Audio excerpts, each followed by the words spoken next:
আসসালামু আলাইকুম ওয়া রাহমাতুল্লাহি ওয়া বারাকাতুহু। এক ভাই প্রশ্ন করেছিলেন যে আসলে এনিমি দেখা এটা হালাল কিনা।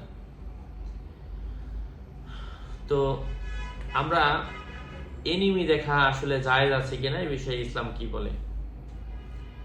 এনিমি দেখার ক্ষেত্রে এটা যদি কোনো ধরনের কার্টুন আকৃতির হয়ে থাকে, কার্টুন আকৃতি, আসলে অধিকাংশ ক্ষেত্রে আমি যদি মূল কথাটা বলি, আমি এগুলো বর্ণনা দেওয়ার আগে কোরআনের একটা মূল আয়াতটা বলি। এটা দেখলে আপনার লাভটা কি, কি শিখছেন আপনি এখান থেকে? অযথা সময় নষ্ট, টাইম পাস করা। আল্লাহ পাক কোরআন কারীমের মধ্যে সূরাত মুমিনের মধ্যে কিছু আয়াত বলেছেন। আমি বের করছি, কিতাবটা সামনে আছে, আমি ক্লাস করাচ্ছি তো কিতাবটার, এটা আমি কিছুদিন আগে পড়াইলাম। সূরা মুমিনুন না, এটা না, ও ইবাদুর রহমান। ইবাদুর রহমান, প্রকৃতপক্ষে আল্লাহর বান্দা কারা?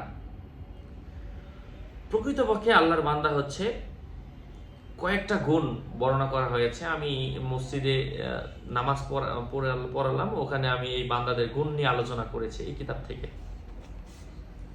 মূল আরবি লেখা, এটার থেকে মুখতারদ একটা কিতাব, আরবি আদবের কিতাব। তো এখানে কিতাবের মধ্যে আপনার বিস্তারিত রয়েছে।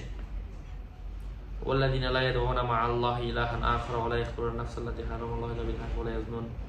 মূল আয়াতটা হচ্ছে ওয়া ইযা মাররু বিল লাগওয়ি মাররু কিরামা ওয়াল্লাযিনা লা ইয়াশহাদুনা যুর ওয়াল্লাযিনা ইযা যুক্কিরু বিআয়াতি রাব্বিহিম লাম ইয়াখিরু আনহা সুম্মা ওয়া উমিয়ানা। মানে অযথা সময় নষ্ট করে না।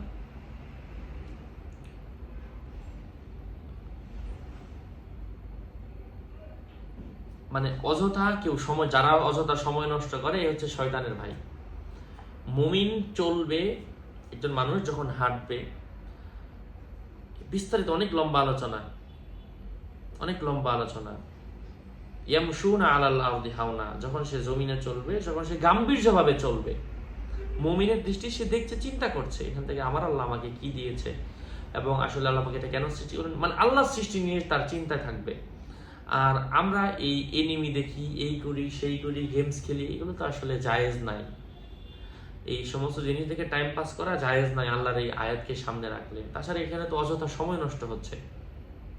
তাছাড়া এখানে বিভিন্ন মিউজিক আছে, বিভিন্ন ক্যারেক্টার আছে, এবং বিভিন্ন পোশাক আশাক আছে, ছোট বড়। তো এই সমস্ত কারণে তো আসলে, মানে আমি তো সময় নষ্ট একদিক থেকেই না যায়। তো এই সমস্ত কারণ যদি আমরা আরো টেনে আনি, তো সেক্ষেত্রে তো এটা দেখা হারামের মতো, হারামের কাছে দাঁড়িয়ে চলে যাবে। আল্লাহ পাক আমাদেরকে এই সমস্ত অযথা কাজ থেকে, অনর্থক কাজ থেকে, ওইদা মাররু বিল্লাগহি কিরামা, মাররু কিরামা, যখন অনর্থক কাজের পাশ দিয়ে যখন আমরা যাবো, প্রকৃতপক্ষে মুমিন যারা, তখন একেবারে নিচের দিকে চেয়ে সে তার কাজে চলে যাবে, অযথা সময় নষ্ট করবে না।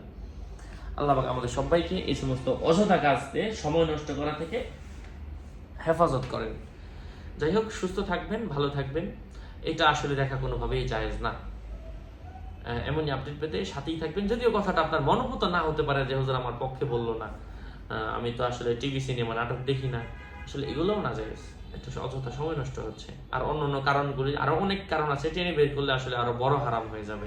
এই জন্য আসলে শুরুতেই আমরা এগুলা বর্জন করে দিব। এবং কোরআন এবং হাদিসের ক্ষেত্রে, দিন প্রচারের ক্ষেত্রে আল্লাহ রাসূল সাল্লাল্লাহু আলাইহি ওয়াসাল্লাম তিনি তার জীবনকে যেভাবে অতিবাহিত করেছেন, আল্লাহ তাআলা আমাদেরকে কেন পাঠিয়েছেন, এবং আমরা কি নিয়ে যাচ্ছি, দুনিয়াটা কিসের জন্য, ইবাদতের জন্য। আল্লাহ পাক বলেন ওয়ামা খলাকতুল জিন্না ওয়াল ইনসা ইল্লা লিয়াবুদুন। আরে বান্দা, আমি তো তোমাকে এনিমি দেখার জন্য সৃষ্টি করিনি, আমি তো তোমাকে এই সমস্ত প্রেম, ভালোবাসা, হারাম কাজ, দুনিয়া অর্জনের জন্য সৃষ্টি করিনি। আমি তোমাকে সৃষ্টি করেছি একমাত্র ইল্লা লিয়াবুদুন, আমার ইবাদতের জন্য। আল্লাহ পাক আমাদেরকে বোঝার তৌফিক দান করেন। আসসালামু আলাইকুম ওয়া রাহমাতুল্লাহি ওয়া বারাকাতুহু।